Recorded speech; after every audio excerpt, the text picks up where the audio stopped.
Diksha Chetri, please join again. There was some problem. Diksha, join again.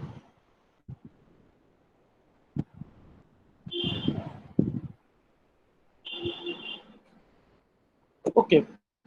So, welcome to the second class of tradition and individual talent. And here, in the last class, we ended where Eliot says that we endeavor to find something, we endeavor to find something that can be isolated in order to be enjoyed. So he says that we enjoy that particular element in a writer or an artist, which element can be isolated from others or which is exclusively that writers or that artists. Now here he says, whereas if we approach a poet without this prejudice, he says that if we set aside this prejudice of appreciating the most exclusive elements in a literary work or any work of art, I say, so if we approach a poet or a work without this prejudice, we shall often find that not only the best, he says that we will find that not only the best, but the most individual parts of his work may be those in which the dead poets, his ancestors, assert their immortality most vigorously. He says that if we set aside this prejudice of appreciating only the exclusive thing, the most, that particular thing which can be isolated from the other works, he says then we will be able to see or find that that particular work or that poet's best work is something which has reflections of the earlier poets or earlier artists. He says that we shall often find that not only the best, but the most individual parts of his work may be those. What we consider as the most individual part of his work is also a reflection of what part of his work may be those in which the dead poets, that means where we will find the reflections of the work of his and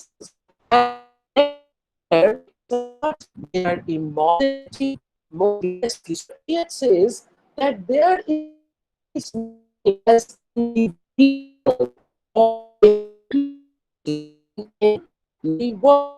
So any literary work or any work of art that must have, that should have a reflection of the works of his or her ancestors or predecessors. And then he says, and I do not mean the impressionable period of adolescence. He says that I'm not talking of the work of art of an artist who is in his or her adolescent period, but he's telling that in the most mature works of any writer or any artist, we will find that what we consider as the most individual or exclusive element or exclusive part of that work is also or is always a reflection of the works of his or her predecessors or ancestors. So he says that you cannot completely set aside or you cannot completely disconnect any work of art or any creation, disconnect any creation or any work of art from the works of your predecessors or ancestors. And he says that you have your individual talent infused or infused in it, but that doesn't mean that it is completely disconnected. It has its own connection with the past. And there Eliot wants to establish the very idea of tradition, that herein comes the very idea of tradition, that tradition is always there in any work of art. You cannot ignore the very presence of tradition. And a creative artist knows how to build or how to establish his or her own individual trait upon the very base of tradition.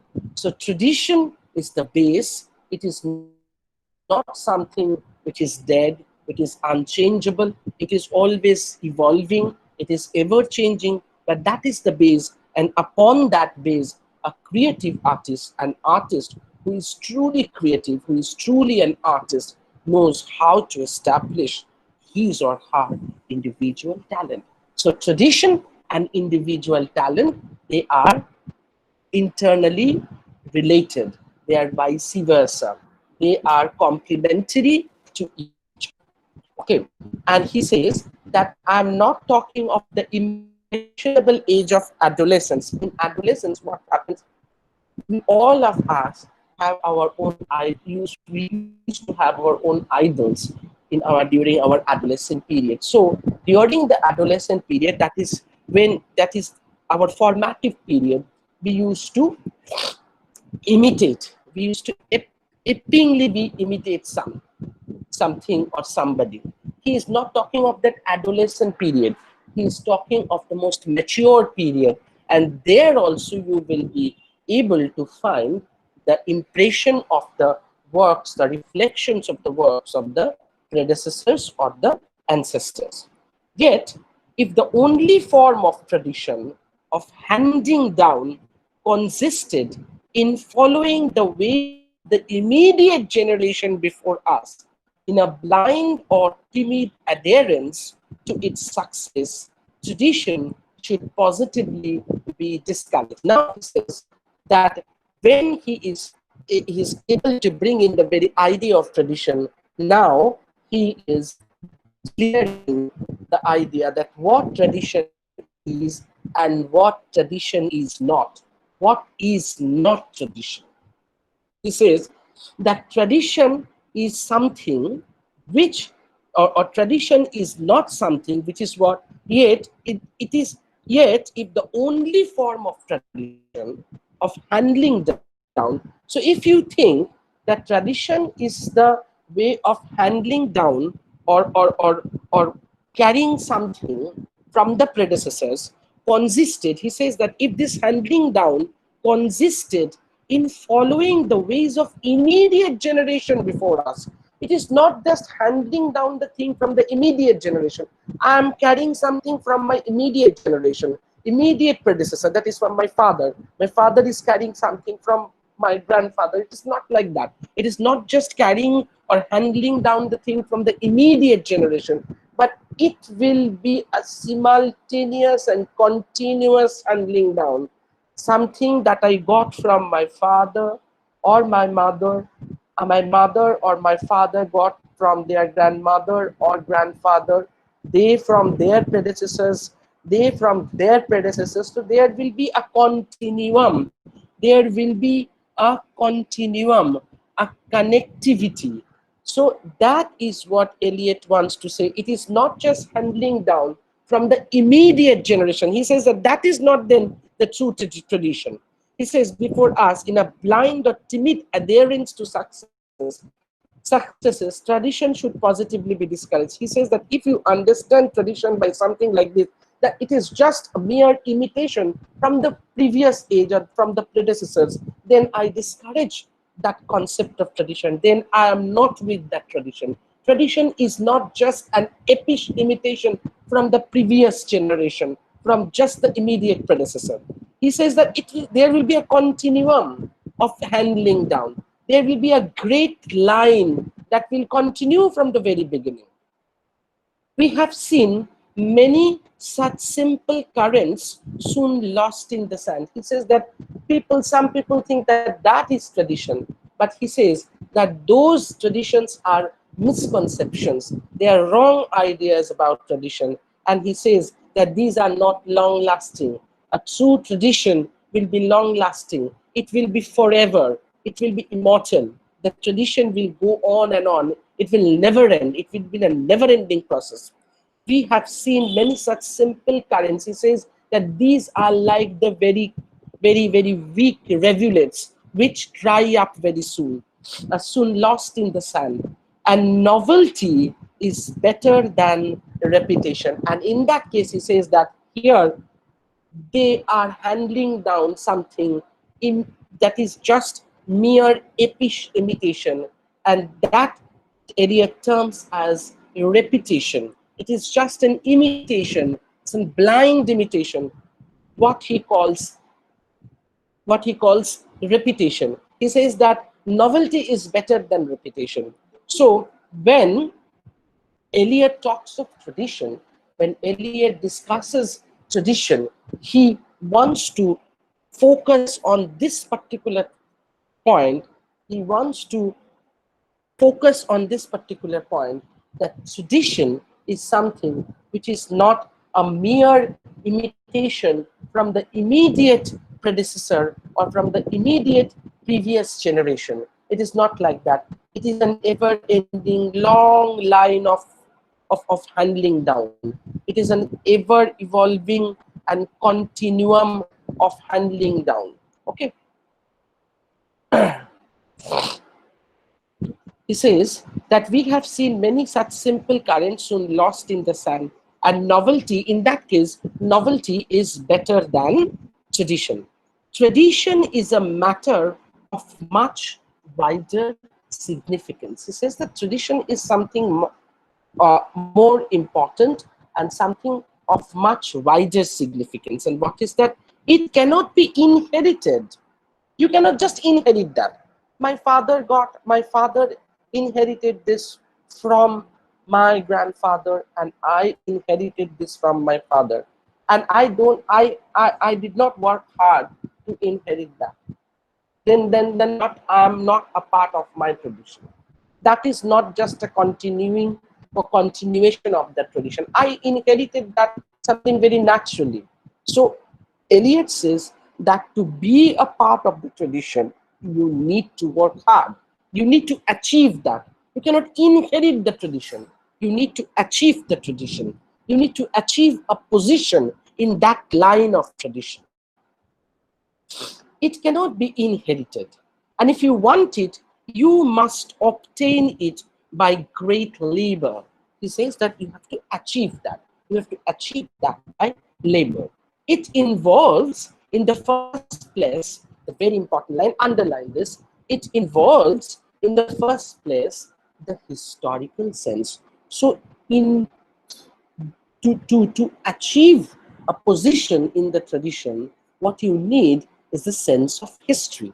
He says that the historical sense, it involves, in the first place, the historical sense, which we may call nearly indispensable to anyone who would continue to be a poet beyond his 25th year. So here Eliot is making fun of those poets. All of us are poets before we arrive at the age of 25. So all of us are by nature poets. We used to write poems, or we tend to write, or we dream of writing poets, or all of us try one or two lines of writing poems. So he says that after you arrive at the age of 25 and still you want to write poetry, Eliot says that then I will consider that as a serious attempt of becoming a poet, or being a poet. Then I will take you seriously, that one who wants seriously wants to be a poet. So he says that it involves, in the first place, the historical sense, which we may call nearly indispensable to anyone. He says that one who seriously wants to become a poet, so what will be that age? At 25. So those who are less than 25, they are naturally, all of them want to be poets. But after arriving at the age of 25, most of us, we become very worldly wise and we forget our dream of becoming a poet. Some of us who seriously want to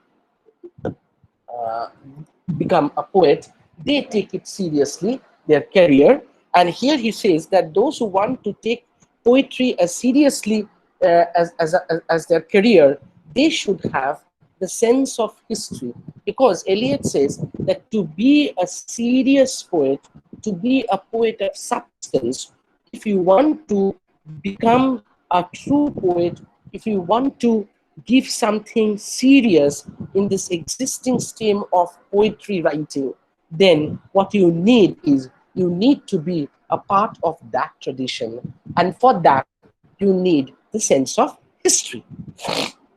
Okay. And the historical sense involves a perception.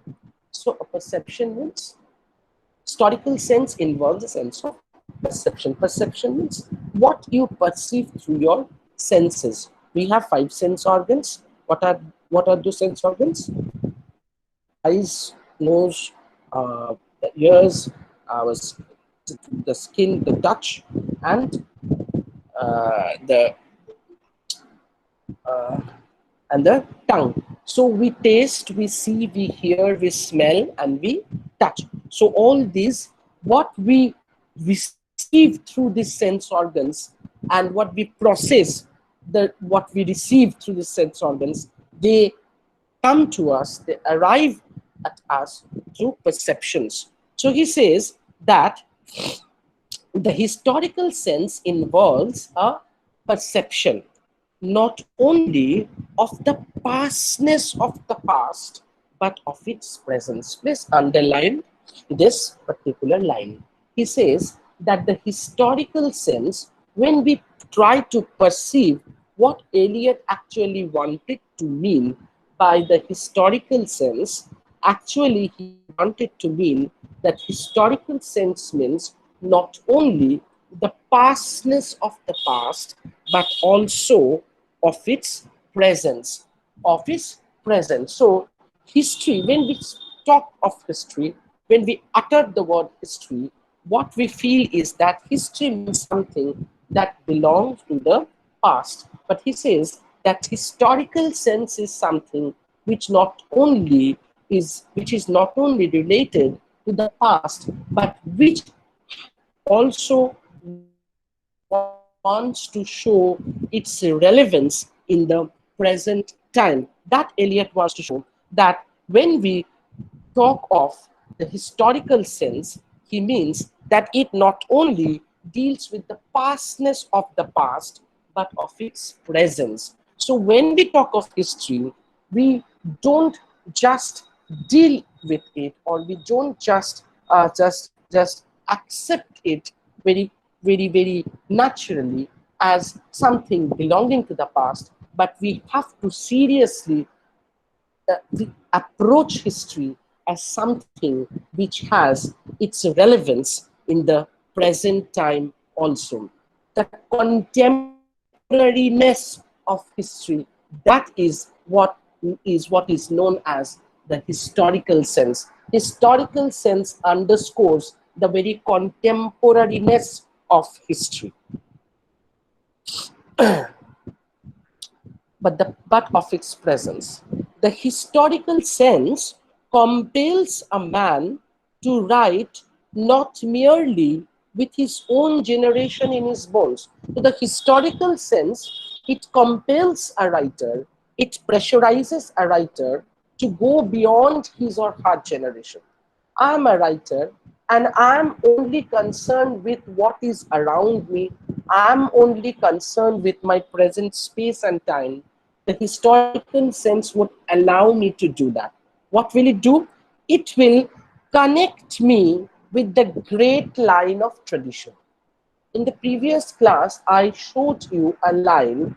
Suppose there is a single line, and at the very first there is the writer of Beowulf, then you will find another poem Chaucer, then you will find Shakespeare, then you will find James Joyce, and then you will find a writer like, suppose, say, Rohit. Now when I am positing Rohit in this great line, what is happening? Rohit becomes a part of this tradition. And when Rohit becomes a part of this tradition, then Rohit, suppose Rohit is a writer, Rohit becomes a writer who is aware of the historical sense. Now, what actually Rohit is doing? he is not only getting influenced by his predecessors, but also he is modifying the positions and understandings of the predecessors.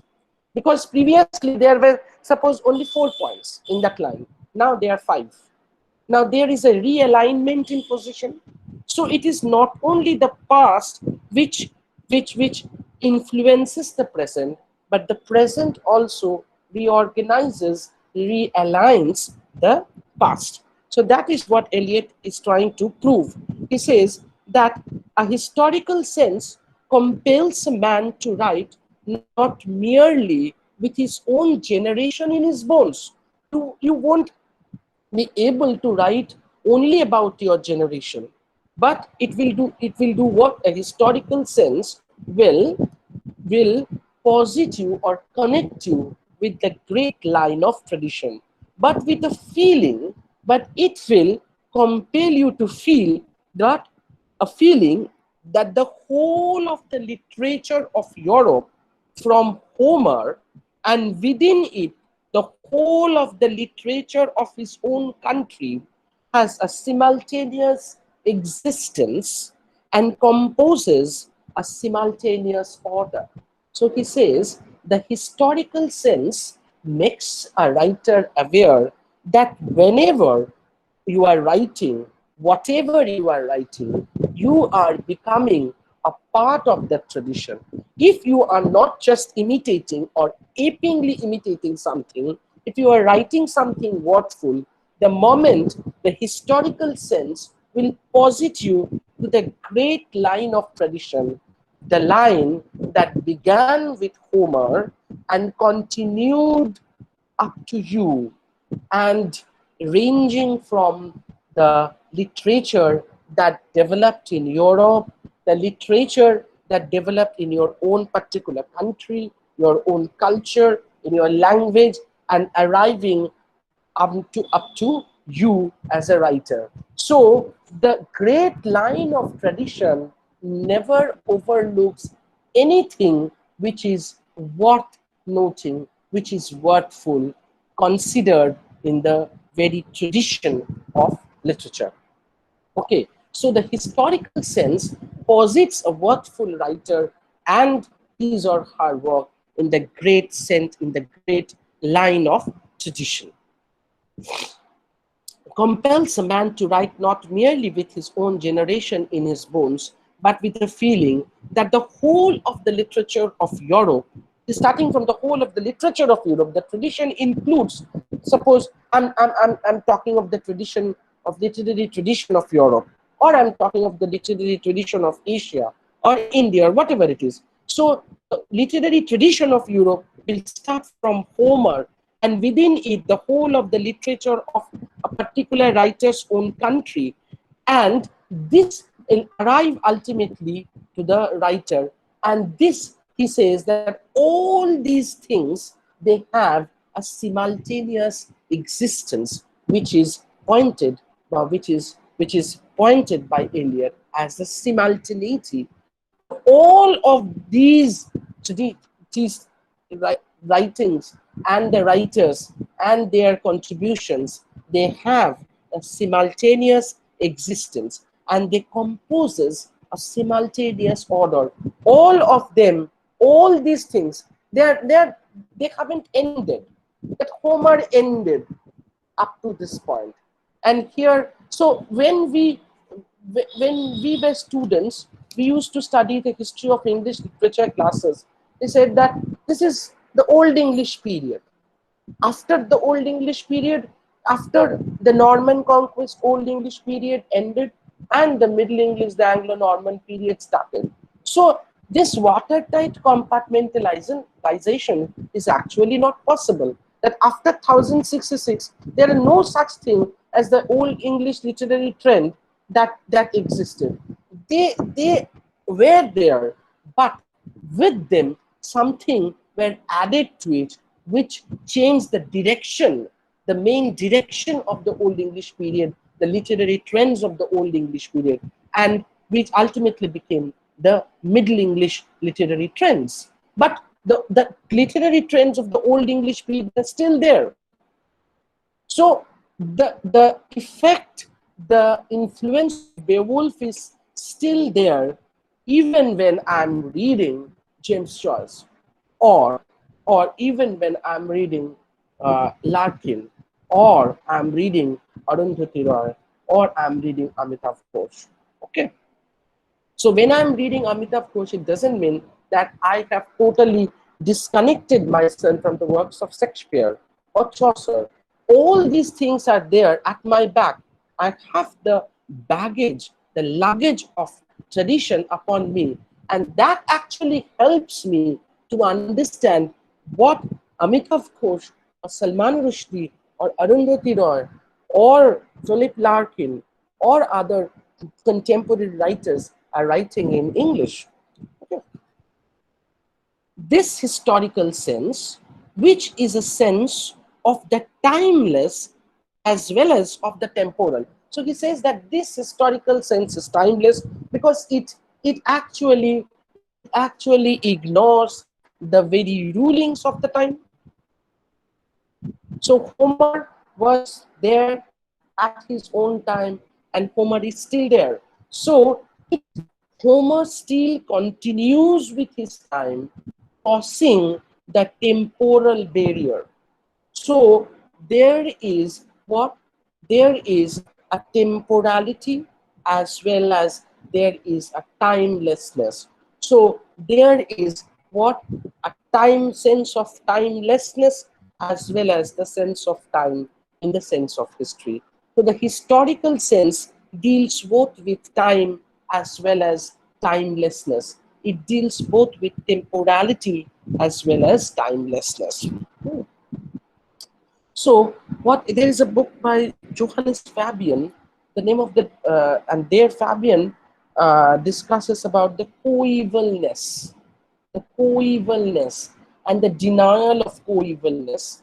So, in post-colonial studies, we see that the post-colonial critics, they actually question this denial of coevalness. That those who are colonized, they are running back of the time. They are backward compared to the colonizers. So their coevalness is denied. But here, it is not like that. But here, when we speak of simultaneity in the context of the literary tradition, we will see that there is timelessness as well as the sense of time. So there is always a coevalness. So Homer still continues with his influence. Shakespeare still continues with his influence when Larkin is writing. And Larkin cannot write completely forgetting what Homer has written, what Dryden has written, what Shakespeare has written. Okay. Um, am I audible? And am I can you understand me? Can I get you? Okay. The historical sense, which is a sense of the timeless as well as the temporal, and of the timeless and of the temporal together. So he says that the historical sense, it deals both with time and timelessness, which you can understand, is what makes a writer traditional. So I just said this, that this historical sense actually does what? It draws a line. The line which starts with Homer and continues, say, up to Larkin. Now, in this particular line, Homer is there. After that, there is Chaucer, suppose, then Shakespeare, then Dryden, then James Joyce, and then Philip Larkin, suppose. Now, there is a line. There is a serialness. There is temporal positions of each of the writers. But what is important and what is interesting here is that Homer, from his own position, is continuing. Chaucer, from his own position, is continuing. Shakespeare, from his own position, is continuing. And then Dryden, from his own position, is continuing. James Joyce, from his own position, is continuing. And Larkin is writing. So all of them from their own position are still continuing to influence their successors. So this is what is known as simultaneity. So they are following a temporal line as well as they are breaking, they are disrupting the temporal linearity. All of them are doing what? They are influencing the successors. They are influencing who are after them. And then Eliot gives the most striking thing that we will find in the tradition and individual talent. So he says that this is what is known as the sense of tradition, or this is what makes a writer traditional. And what is that? That one who has a historical sense, he will be aware of or conscious of the sense of timelessness as well as the sense of time. And this is what makes a writer traditional. And it is at the same time what makes a writer most acutely conscious of his place in time. So, when you are still continuing from your own position with your successors, it also at the same time makes you conscious about your own position in the line of temporality. And he says that it is at the same time what makes a writer most acutely conscious of his place. So it makes the writer or the artist conscious of his place in time, in the context of time, of his own contemporaneity. So when you are particularly posited at your own time and space, and you are continuing with your successors, you are doing what? You are at the same time conscious of your own time, conscious of your own space, as well as you are movable, you are at the same time enjoying a sort of dynamics in the line of temporality.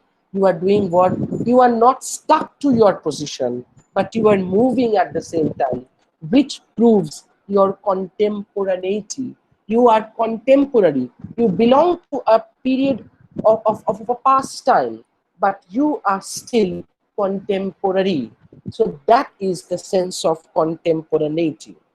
No poet, no artist of any art has his complete meaning alone.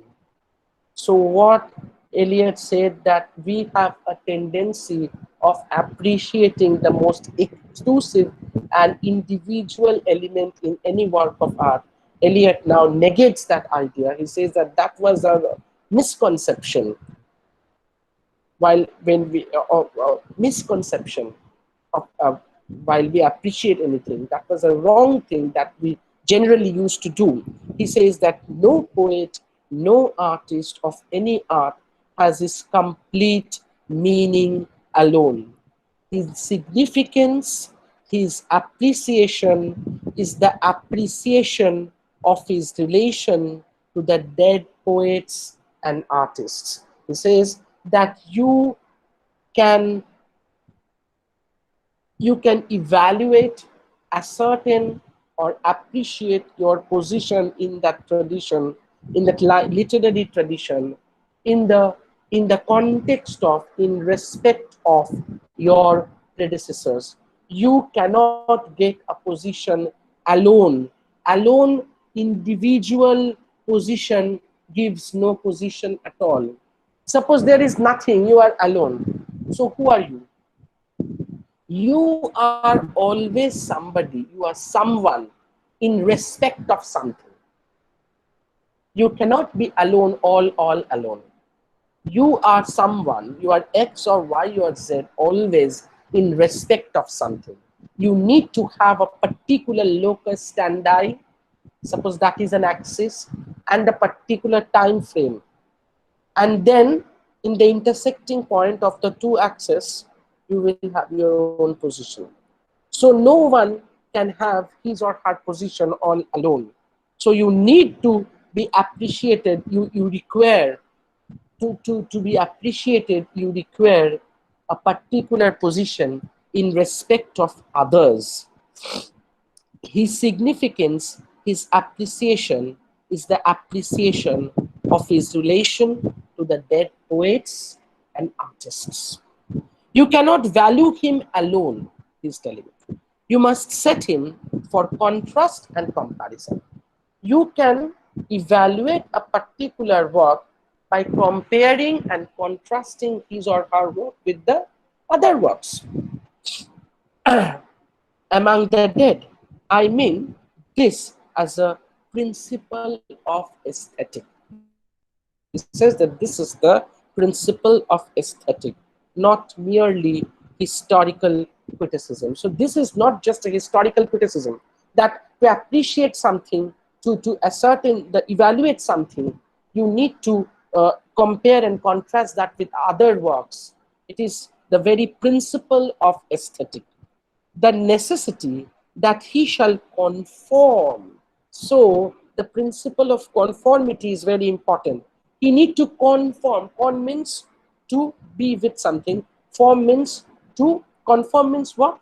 To get affiliated or get enlisted to something, to follow something, to go with the particular structure. You need that. The necessity that he shall conform, that he shall cohere. You need to cohere. Cohere means you need to connect yourself with the great line of time. Is not one-sided. Now he says that conformity or this cohesiveness is not just one-sided, that only the predecessors will influence the successor. It is not like that. He says it is not one-sided. What happens when a new work of art is created? So when a new work of art is created, is something that happens simultaneously to all the works of art which preceded it.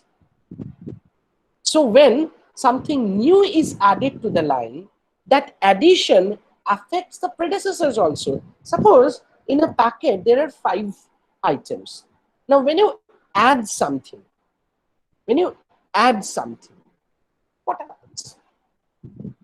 The 5 items that were previously there, they also they are reorganized. There is also a change of space, realignment, reconnections, reorganizations. So it is not that the predecessors only influence the successors. The successors also realign, reorganize, and influence the predecessors. Hmm. Suppose somebody is, uh, suppose take up the example of Eliot's Wasteland. I said that in the last class also, that when he is writing April is the cruelest month, we at this very naturally we are reminded of the very first line of Chaucer's Canterbury Tales. So it is not only Chaucer who influenced Eliot, it is Eliot who remolded, reorganized, realigned the very idea that we find in the very beginning of the Canterbury Tales. So not only Chaucer influenced Eliot, but also Eliot influenced Chaucer. Or Eliot also, not influenced Chaucer, Eliot also realigned, reorganized, reviewed the ideas of Chaucer.